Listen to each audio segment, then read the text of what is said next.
परीक्षा, लाखों सपने और अब उन सपनों पर सवाल। देश की सबसे बड़ी मेडिकल प्रवेश परीक्षा नीट यूजी 2026 पेपर लीक विवाद के बाद रद्द हो गई है।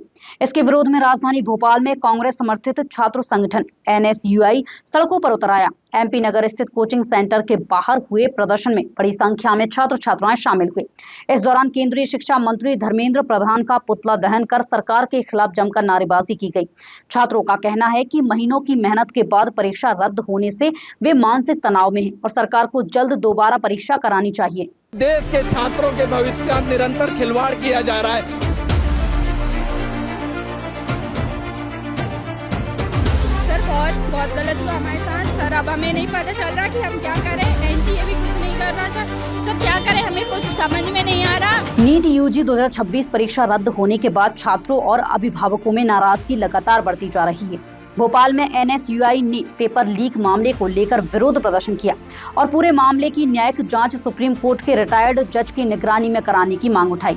प्रदर्शन के दौरान कार्यकर्ताओं ने आरोप लगाया कि बार-बार हो रहे पेपर लीक से लाखों छात्रों का भविष्य प्रभावित हो रहा है। देश के छात्रों के भविष्य के साथ निरंतर खिलवाड़ किया जा रहा है और लगातार लाखों बच्चों के भविष्य के साथ खिलवाड़ किया जा रहा है। नीट का पेपर ऐसा नहीं है पहली बार लीक हुआ, हर साल लीक होता है और छात्रों के ऊपर ये बड़ा बोझ है। और छात्रों लंबी मेहनत करने के बाद इतनी भीषण गर्मी में पेपर देने गए थे और पेपर लीक करके सरकार ने 1 मिनट में 22 लाख के छात्रों के भविष्य पर पानी फेर दिया। हम सरकार से मांग करते कि तत्काल न्यायिक जांच कराई जाए सुप्रीम कोर्ट की निगरानी में और सीबीआई से जांच वापस ली जाए, क्योंकि सीबीआई की जांच पर हमें भरोसा नहीं है। लाखों छात्रों के भविष्य का सवाल है। वहीं प्रदर्शन में शामिल छात्राओं ने कहा कि एक साल मेहनत और तैयारी में निकल जाता है, लेकिन परीक्षा रद्द होने से छात्रों पर मानसिक दबाव बढ़ रहा है। कई छात्र डिप्रेशन तक में चले जाते हैं। छात्रों ने सरकार से जल्द नई परीक्षा तारीख घोषित करने और दोषियों पर सख्त कार्रवाई की मांग की है। करनी चाहिए उन्हें जांच, पूरी जांच होनी चाहिए सर उसमें, क्योंकि हमने इतनी मेहनत से एग्जाम दिए, क्योंकि हम इतनी दूर दूर से पढ़ने के लिए आए, क्योंकि यहाँ से नहीं आए, हम बहुत दूर दूर से आए, क्योंकि किसी के माँ बाप के घर में इतने पैसे नहीं होते कि वो पढ़ाई लिखाई करवा दे हर बच्चों को, क्योंकि इतनी सी उम्र में लड़कियों की शादी कर दी जाती। बाकी हम लोग हैं जो निकले हैं पढ़ने के लिए, पढ़ाई करने के लिए। सर पैसे भी बर्बाद किए माँ बाप के, हमारा भी करियर बर्बाद हो गया। किसी के पास लास्ट ऑप्शन था, कोई जनरल से आता था। इस बार पेपर देख के बहुत खुशी हुई थी कि इस बार तो ना पेपर लीक होगा, यही लग रहा था ना पेपर लीक होगा।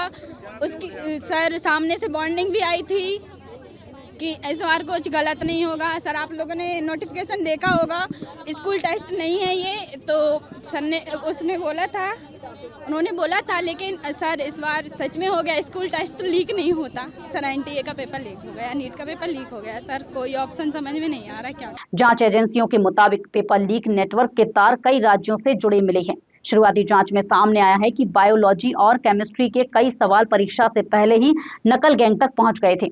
मामले की जांच अब सीबीआई को सौंप दी गई है। नीट परीक्षा रद्द होने के बाद सिर्फ परीक्षा प्रणाली ही नहीं बल्कि छात्रों के भरोसे पर भी सवाल खड़े हो गए हैं। अब सभी की नजर सरकार और जांच एजेंसियों पर है कि दोषियों पर कब तक कार्रवाई होगी और लाखों छात्रों के भविष्य को लेकर कब स्पष्टता सामने आएगी।